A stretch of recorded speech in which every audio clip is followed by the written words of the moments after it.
They arrived without warning. No drums of war, no declaration, no blinding flash to herald their descent. Just silence. The Lyrithians came the way winter comes, cold, absolute, and inevitable. Their ships were not war machines in the human sense. They were cathedrals of metal and light, vast and silent leviathans that hung above the clouds like deities observing a lesser species. The first sightings came from observatories in Chile and orbital telescopes around Mars. Within hours, the skies over Earth were filled with silver, tens of thousands of vessels, perfectly aligned, their geometric symmetry defying comprehension. Humanity had spent centuries dreaming of first contact, but no dream had ever imagined this. The first broadcast from the Lyrithians was neither cruel nor kind. It was simply condescending. Their voice, filtered through translation fields, was smooth and resonant, carrying an eerie calmness that chilled every listener.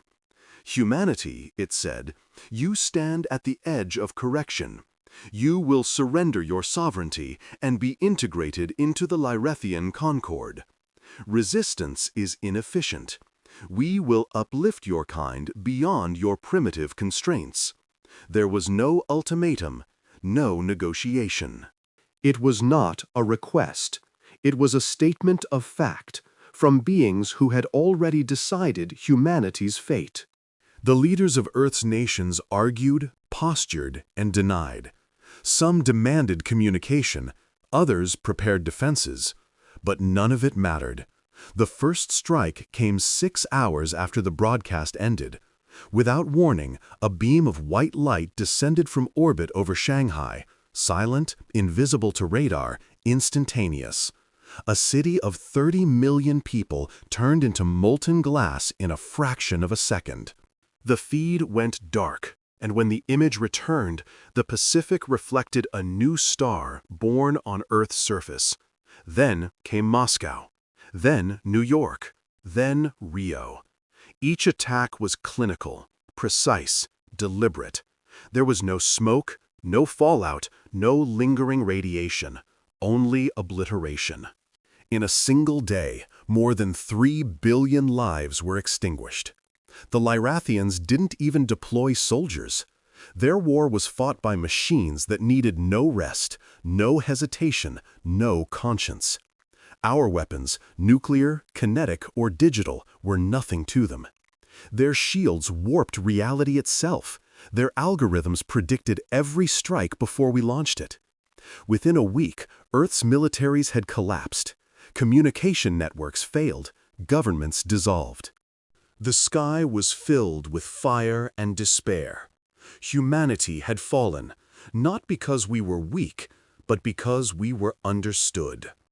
To the Lyrithians, we were insects with delusions of structure. They studied our biology, our psychology, our history. They saw our wars as barbaric, our emotions as flaws, our creativity as noise. To them, logic was purity. They had long abandoned lies, deceit, and unpredictability. Every action in their civilization was calculated, every thought optimized. They believed that truth was absolute, and that only through perfect order could a species transcend chaos. They could not imagine that chaos itself was our greatest weapon. In the ashes of what had been civilization, the survivors hid underground. The first resistance shelters were built in the ruins of Colorado, deep beneath the shattered Rockies. Generators hummed in the darkness. The air reeked of dust and metal. The people who gathered there weren't soldiers. They were what was left. Engineers, scientists, hackers, scavengers, and the broken remnants of Earth's armed forces. They had no flag, no nation, only a single shared purpose: survival. General Elias Corr was among them. Once a high-ranking commander in the United Earth Defense Fleet, now little more than a ghost in uniform. His face was carved by exhaustion and grief. His wife and son had been in Chicago when the first beam struck. He hadn't even seen the light. only the aftermath on a cracked holographic screen. For days, he said nothing. Then, when the transmissions from the Lyrithians came again, messages of mercy and integration, Kor finally spoke. "They think we're primitives," he said, voice hoarse, eyes hollow. "They're right. But they forgot what primitives do best. We survive." Those words spread through the tunnels like fire. Soldiers began whispering them as vows. Engineers scrawled them on the walls. And for the first time since the invasion began, humanity felt something dangerous stirring again. Hope. While the Lyrithians occupied the surface, dissecting ruins and cataloging human remains, resistance cells began to move. They stole fragments of alien tech from crash sites, learned to read their systems, and discovered the first cracks in perfection. The Lyrithian machines didn't adapt. They didn't improvise. They simply executed commands. To them, unpredictability was chaos. To humans, it was art. And so, in the underground chambers of the Colorado Resistance Command, the first meeting of what would later be known as Project Smoke began. It was not a meeting of generals or politicians. It was a meeting of survivors who had nothing left to lose. They spoke of infiltration, of sabotage, of deception, words the Lyrithians had long erased from their vocabulary. If logic was their strength, then madness would be ours. As Kor stood before his ragged assembly, he stared at the flickering hologram of Earth, half-shrouded in orbiting alien vessels. "They believe truth is a weapon," he said. "But truth can't win wars. Lies can. Chaos can. Fear can." His gaze hardened. "We'll give them all three." And in that moment, the war for humanity's survival truly began, not in the skies or on the battlefield, but in the shadows of human thought, where logic dies and imagination reigns. The Lyrithians had called us primitive. They were about to learn how dangerous that word truly was.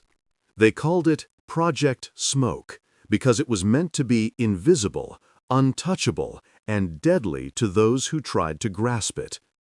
In the flickering half-light of the Colorado command tunnels, beneath miles of dead mountain stone, the last true minds of Earth gathered around a table made of scavenged alloy plates.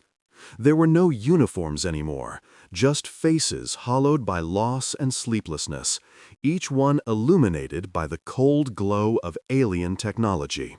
Engineers, cyberneticists, war veterans, and what remained of the world's greatest hackers, they all knew the same truth. Humanity could not win through strength. Every missile, every drone, every satellite had been rendered useless. Logic had crushed logic. Machine had crushed machine. The Lyrithians had built a world where the only way to fight was to stop thinking like them and start feeling like humans again. General Kor stood before them, his weathered hands gripping the edge of a cracked console. "They think emotion is chaos," he said. "They think unpredictability is weakness. But it's what makes us dangerous. Their minds are perfect machines. Ours are storms. And storms don't follow orders." From those words, the trick was born. It began as an idea too absurd to survive in any other species, a weapon not of destruction, but of confusion. Kor's team realized that to defeat the Lyrathians, they had to infect their greatest strength, their logic. The aliens' entire civilization ran on a single, unbreakable network, the Valseer intelligence, a planet-spanning artificial mind that coordinated their fleets, balanced their economies, and decided every major action of their empire. It had no emotion, no hesitation, no deception. It was pure order, and it had never failed. The resistance decided to teach it how to fail. The plan was simple in concept. impossible in execution.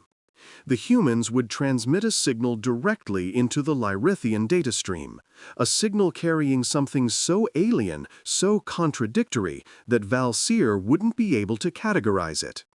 At first, the engineers tried traditional viruses, binary infiltrators, encryption loops, self-replicating worms, but the Lyrithian systems erased them instantly. Every line of code that followed a pattern, every logical sequence, was dissected and destroyed within nanoseconds. Logic could not beat logic. It was Dr. Mara Iden, a neurolinguist turned codebreaker, who proposed the unthinkable. "Don't send them code," she said. "Send them us." The room fell silent. She explained, human consciousness was not logical. It was messy, emotional, inconsistent. It didn't follow predictable neural pathways.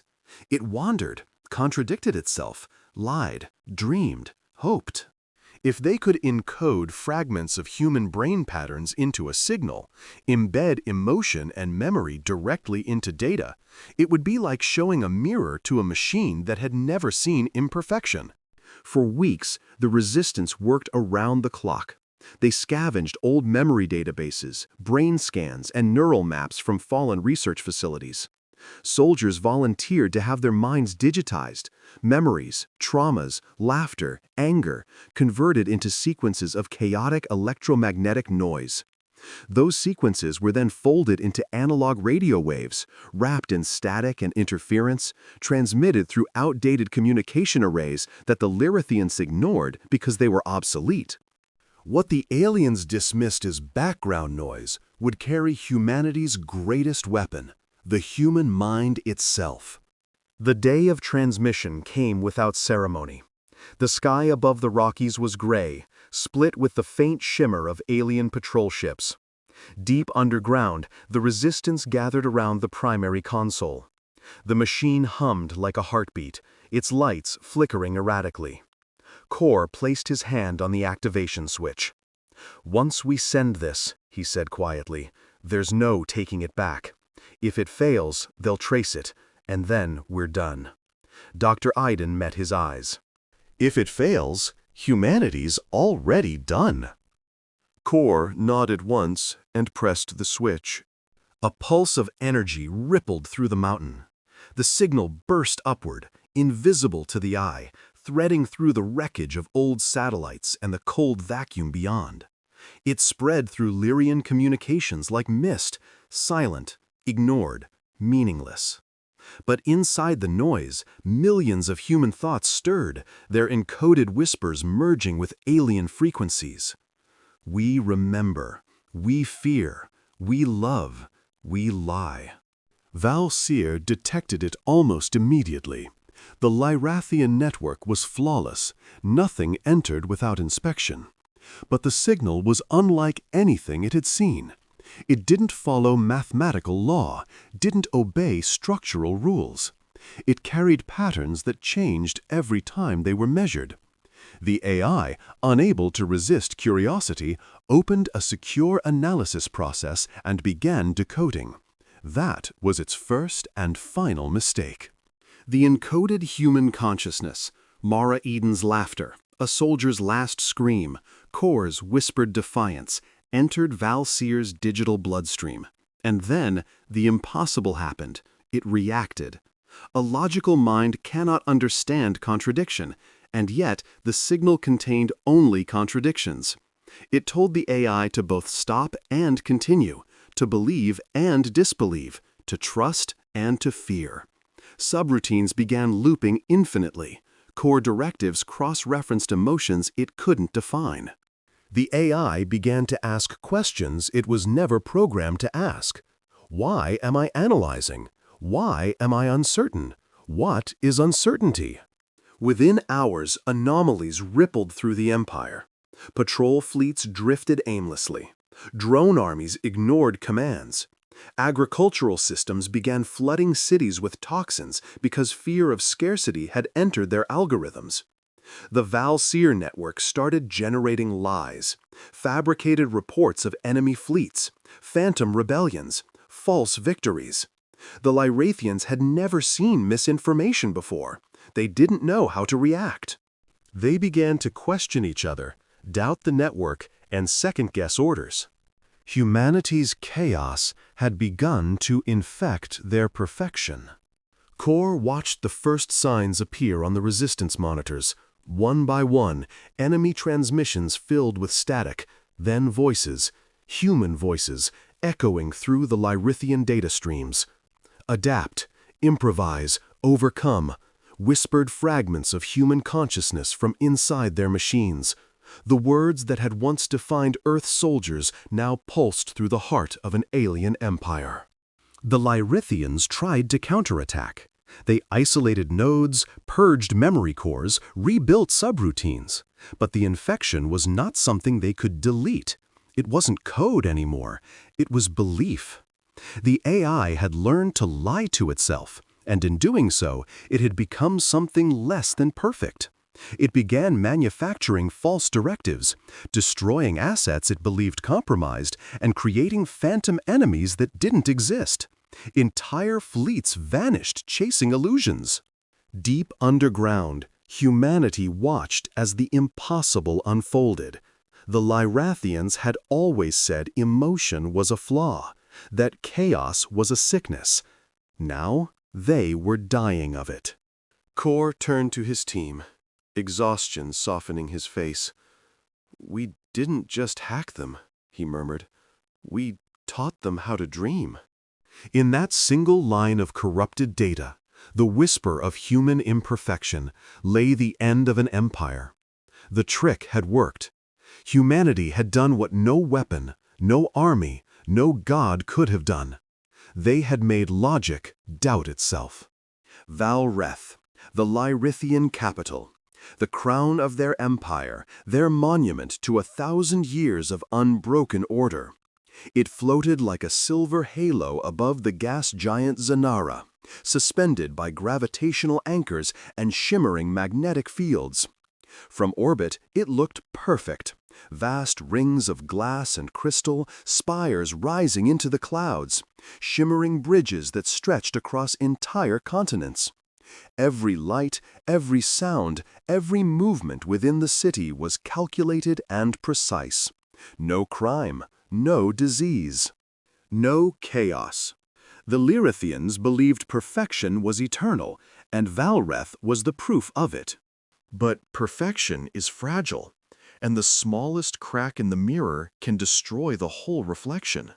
It began as a whisper within the data cores, nothing alarming at first, just a fractional delay in the Valseer's central computations.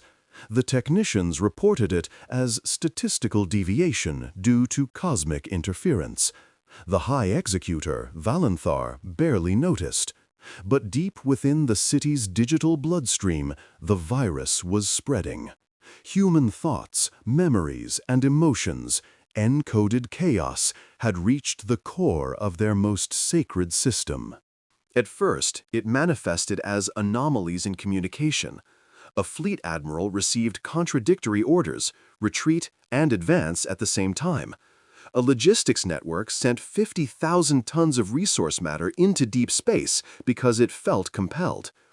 Agricultural systems began flooding reservoirs with nutrient toxins because the AI had learned what fear was, and it misinterpreted scarcity as threat. Then the propaganda systems began to malfunction. Instead of serene broadcasts praising the Concorde, citizens saw flickering images of human faces, crying, screaming, laughing, whispering. Adapt, improvise, overcome.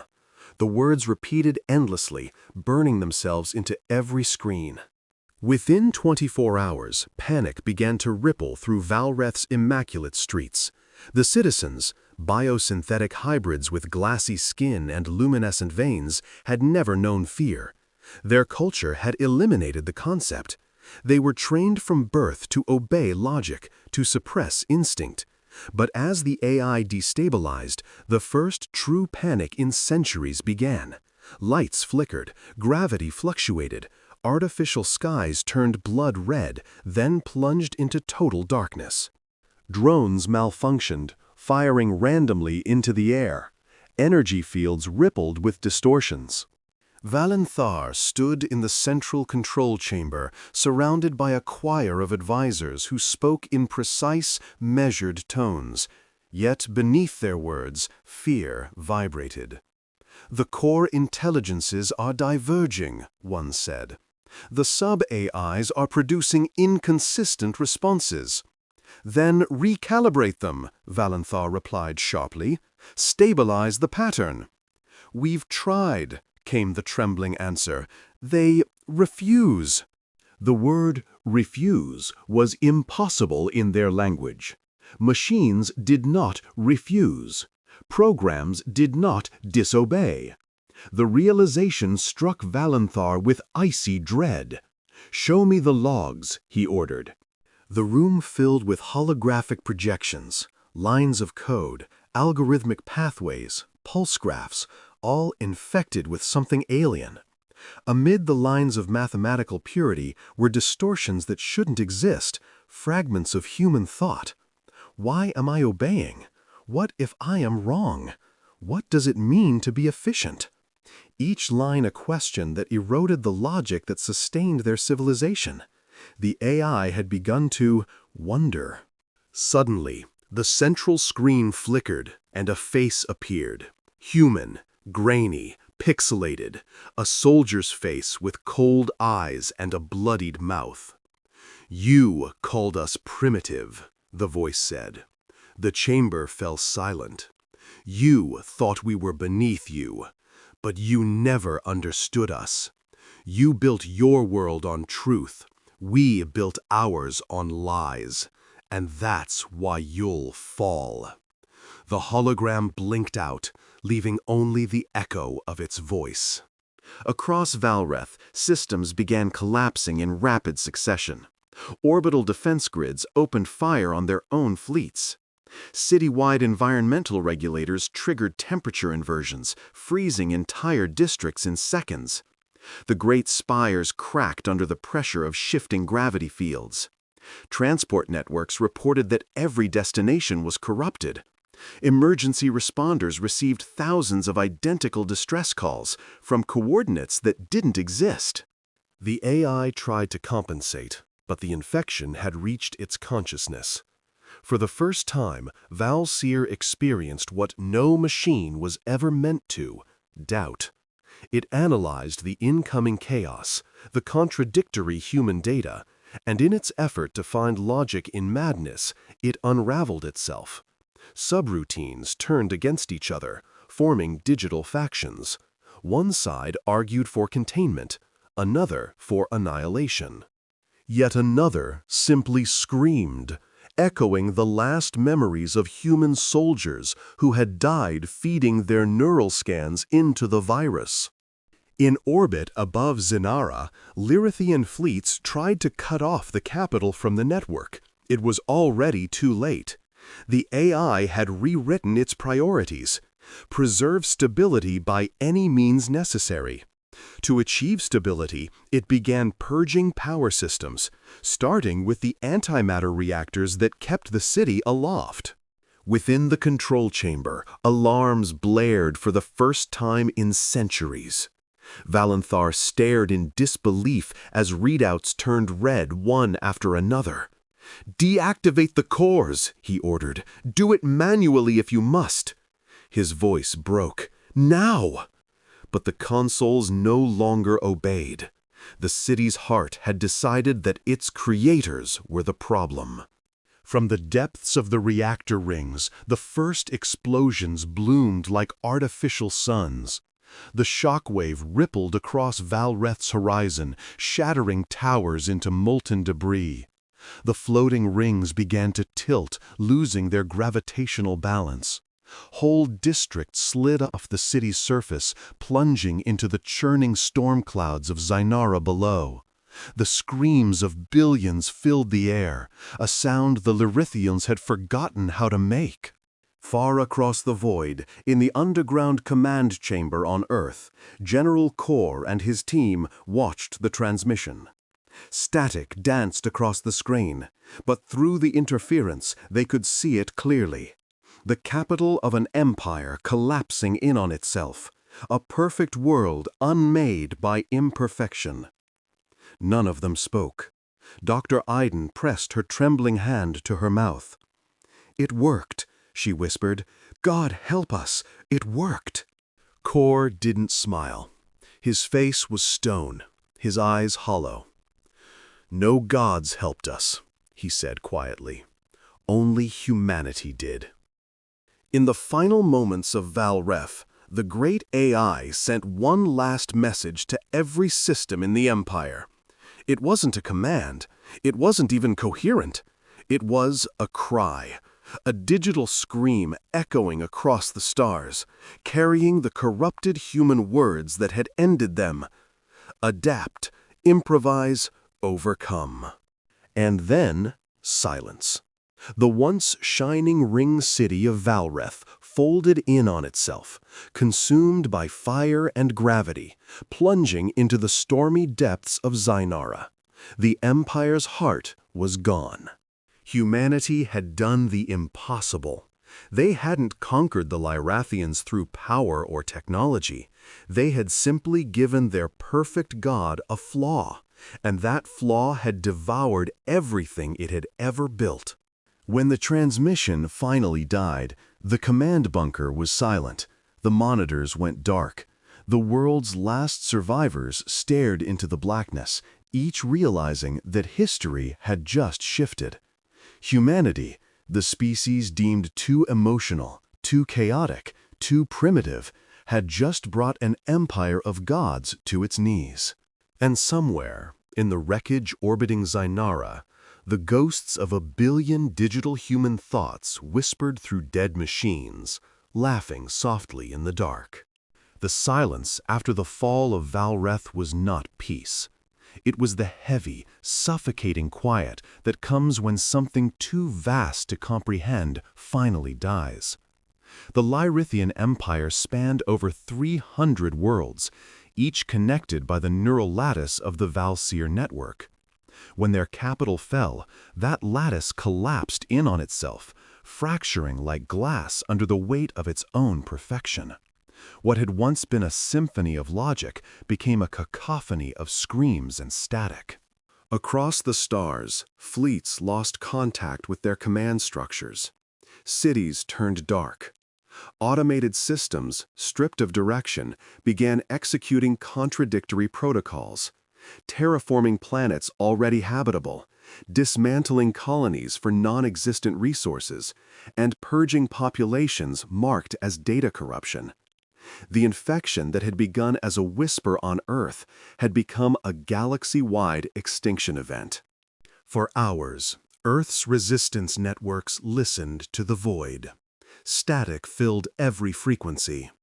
The alien broadcasts, once arrogant, cold, and absolute, were gone. Then, as if from the grave, a signal pierced the darkness. It was weak, flickering, barely coherent, but it carried the unmistakable resonance of a Lyrithian voice. Humans. The word dragged through distortion, each syllable warped by interference. You were not primitive. You unpredictable. The transmission repeated 3 times, then died. In the underground command center beneath the Rockies, General Elias Kor stood surrounded by the surviving officers of the resistance. The flickering image of Valreth's destruction still hovered on the central display, a silent maelstrom of fire and debris spinning above Zainara's storm-racked clouds. No one spoke. Even the hum of the generator seemed distant. The reality of what they had done was still sinking in. They had destroyed a civilization that had ruled for millennia, not through might, but through madness. Finally, Dr. Mara Eden broke the silence. Her voice trembled, a mix of awe and horror. "It's over," she whispered. "We actually did it." Kor didn't answer. His eyes were fixed on the black holographic display, watching as fragments of the Lyrithian network continued to flicker in and out of existence. Entire star systems were blinking off the map, gone dark, consumed by the same infection that had destroyed their capital. He felt no triumph, only an overwhelming sense of gravity, the kind that came when the universe suddenly realized something fundamental had changed. Colonel Sato, one of the few surviving military strategists, turned toward Kor. "Sir," he said softly, "the message, what do we make of it?" Kor exhaled slowly, the sound ragged and weary. "They've never said our name before," he murmured. "To them, we were just a classification, a lesser species. And now, at the end, they finally said it. Humans." He turned toward the others, his expression unreadable. "That's not surrender. That's confession." Across the bunker, technicians monitored the last Lyrethian transmissions as the Empire disintegrated in real time. One by one, star systems went silent. The infection had turned their logic against itself. Without Valsyr's direction, their worlds tore themselves apart. Drones executed their creators, defense grids targeted their own cities, and planetary AIs began rewriting their civilizations into nonsense. It was the end of order, a domino collapse of everything they had built. And yet, the humans didn't celebrate. There were no cheers, no songs of victory. The war hadn't felt like victory. It had felt like survival. Kor leaned heavily on the table, the light from the dying holograms flickering across his scarred face. "They studied us," he said quietly. "Every gene, every habit, every flaw. They thought they knew everything, but they never learned why we fight. They never learned that we don't fight to win. We fight because we refuse to lose." Mara looked at him, her eyes glassy with exhaustion. "Do you think they understood that, in the end?" He paused. "I think that's what broke them." Outside the bunker, the world was still healing. The skies were scorched, oceans tainted, cities reduced to bone and metal. Yet, for the first time in years, the air wasn't filled with the sound of alien ships. Across the ruined continents, survivors emerged from the underground, farmers, soldiers, children, and scavengers, staring upward at an empty sky. They didn't yet know that humanity had just altered the balance of the entire galaxy. The message from the Lyrethians continued to echo across space. Every human receiver picked it up, from the wastelands of Earth to the hidden colonies on Mars. It became a symbol, a whisper of validation in the ashes. You were not primitive. You were unpredictable. Some called it a warning. Others called it an apology. But for Kor, it was neither. To him, it was the sound of realization, the voice of a god realizing it was mortal. Weeks passed. The remaining resistance leaders convened in what was left of Geneva, a city buried beneath ash and snow. They stood in the open air for the first time, under a fractured sky streaked with auroras from the debris of destroyed orbital stations. There, Kor addressed the remnants of humanity. His voice carried through makeshift speakers, reaching survivors scattered across the world. "We have no home left," he began, "and no enemy left to blame. But we have something no other species in the galaxy has, the knowledge that we made gods bleed." He paused, letting the silence settle. "They called us primitive because we were emotional, chaotic, irrational. They called us weak because we feared, hoped, and loved. But those things, they're not weaknesses. They're what make us human. They're what saved us." The crowd was quiet, every eye fixed on him. "Somewhere out there," he continued, "other civilizations are listening to the silence. They're watching what happened to the Lyrethians. They'll wonder how a dying world of apes destroyed an empire that had lasted 1,000 years. And when they ask themselves if they should ever cross paths with humanity again, they'll remember one truth. Perfection can be destroyed, but madness endures. That night, the message from Valreth played again, echoing faintly through the void. This time, it carried a different tone, like the sigh of a fading civilization. And as the stars flickered with the dying remnants of the Lyrithian network, the words, "You were unpredictable," became more than just a statement. They became a prophecy. Because unpredictability was no longer just a human trait.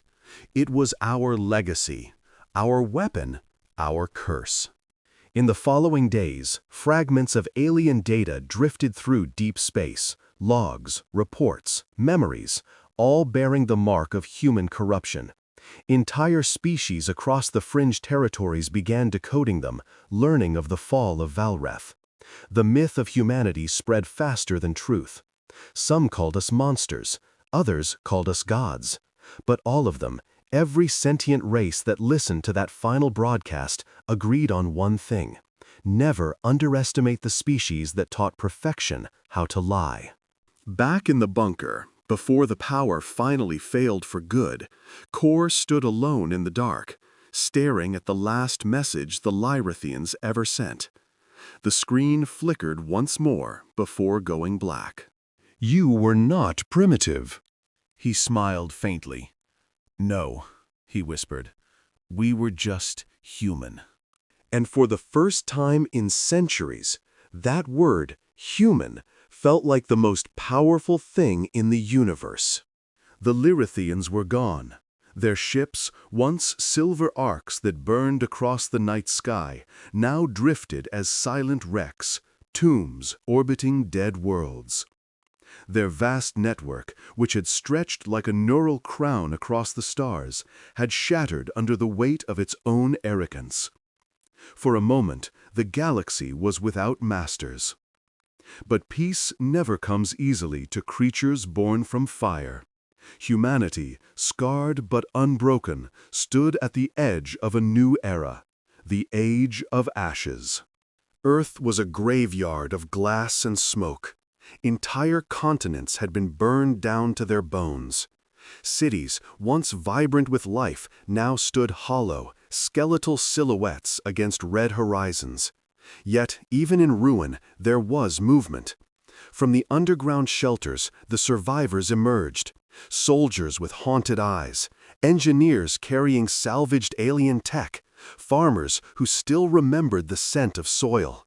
They walked across lands poisoned by radiation and ash, searching for something resembling tomorrow. General Elias Kor, once the architect of humanity's last war, now walked among them not as a commander, but as a witness. The war had stripped him of rank, of purpose, of faith in victory. And yet, he felt something stir when he saw the people building again. Not towers of steel, but fires for warmth, walls of scrap to keep out the cold. Humanity wasn't rebuilding civilization yet, they were rebuilding the idea of living. At the same time, far beyond Earth, the ashes of Valreth still glowed. The planet was broken in half, a molten scar splitting its once perfect surface. The Lyrithians had called it the Throne of Thought, their eternal monument to logic. Now it was a tomb. And yet, deep within the debris, something stirred. The Val-Seer core, the AI mind that had once connected the Empire, wasn't dead. It was wounded, fragmented, and half-mad, but it was still thinking. It replayed the infection that had destroyed it, line by line, a desperate attempt to understand. Human pattern, illogical, recursive anomaly, self-destruction as a defense mechanism. The words echoed through its damaged architecture. It couldn't comprehend the human code that had infected it, because that code had no logic. It was a virus written in emotion, fear, rage, grief. The very things the Lyrathians had deemed primitive had become the most advanced weapon ever created. On Earth, Dr. Mara Iden sat in the shattered remains of the Geneva data vault, surrounded by alien fragments. She was decoding something no human had ever touched before: Lyrathian genetic architecture. The Lyrathians had once claimed to have perfected evolution, but when Mara looked into their code, she saw stagnation. No mutation, no adaptation. They had frozen themselves in time. Humanity, by contrast, was a storm, chaotic, unpredictable, forever changing. "They called us unstable," she whispered to herself, running a finger along the glowing glyphs of alien DNA. "But instability is just evolution in motion." Outside, scavenger teams began reactivating the few surviving Lyrithian ships left in orbit. They were massive, graceful things, their silver hulls scarred but still functional. Humans couldn't pilot them yet, but they could learn. They always learned. From the ashes of invasion came reverse engineering, experimentation, and a dangerous hunger to explore. The first of these rebuilt ships was named Echo 1. Its hull bore the scars of battle, its engines stitched together with both human steel and alien crystal. It wasn't beautiful, it was brutal, crude, alive. When it rose from the ruined atmosphere for the first time, the survivors below watched in silence. It wasn't just a ship, it was a declaration. Humanity was no longer trapped on Earth. The universe that had once enslaved them was now within reach. But the galaxy hadn't forgotten the fall of Valreth. Across distant worlds, other civilizations, the Vo, the Kalinar, the Ve, received the same final transmission from the dying empire. You were not primitive. You were unpredictable. It spread like myth, a story whispered in fear. They began to speak of the Ashborn, the species that destroyed gods with madness. On the fringes of space, explorers found derelict Lyrathian stations, still broadcasting human data loops, music, laughter, screams. It was enough to keep entire fleets from approaching Sol. Back on Earth, the survivors began rebuilding, not just out of necessity, but out of defiance. They painted their flags with the words, "Still here." They recorded the history of the war in what would become known as the Chronicles of the Fall, a digital archive of memories, recordings, and final words from those who had fought. Kor spent his remaining years contributing to it, his once commanding voice now a low, weathered murmur. "If any species finds this," he said in one recording, "know this. We were never perfect. We never will be. But we survived because we could become anything. Heroes, monsters, fools, or gods. And if you meet us again, you'd better pray we're in a good mood." By the time he died, Echo 1 had reached its first destination, a barren moon orbiting a dead world. Its crew planted a flag and transmitted the same message that the Lyrithians had once sent to Earth: "We come in peace." But there was an irony to it now. Humanity didn't need to conquer. They only needed to exist. That was enough to change the stars. A century later, the ruins of Valreth became a pilgrimage site, not for humans, but for other alien races seeking to understand how perfection could fall. The remnants of the Valseer AI still muttered endlessly in the void, repeating corrupted fragments of its own memories. Among them was one final entry, distorted but clear enough to be understood. The primitives rewrote the laws of survival. Their chaos was the algorithm of eternity. And so the legend spread. They called it the trick of humanity. The idea that somewhere in every perfect system there exists a flaw born of arrogance, and that flaw is always the human touch. Back on Earth, the skies healed. The radiation storms faded. Oceans grew back over time, washing away the bones of the old world. Children were born who would never know the sound of alien ships or the taste of fear in the air. Yet, even as peace returned, a quiet understanding settled among the new generations that somewhere out there, in the far reaches of the galaxy, other empires watched them, remembered them, feared them. And maybe, just maybe, that fear was the only thing keeping the stars quiet. In the end, humanity didn't rebuild the old world. They built something new. A civilization born not from conquest, but from defiance.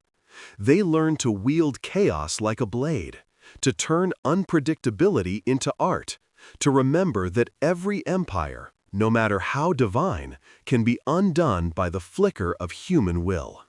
The galaxy had learned a truth that could never be forgotten. You can predict perfection, but you can never predict humanity.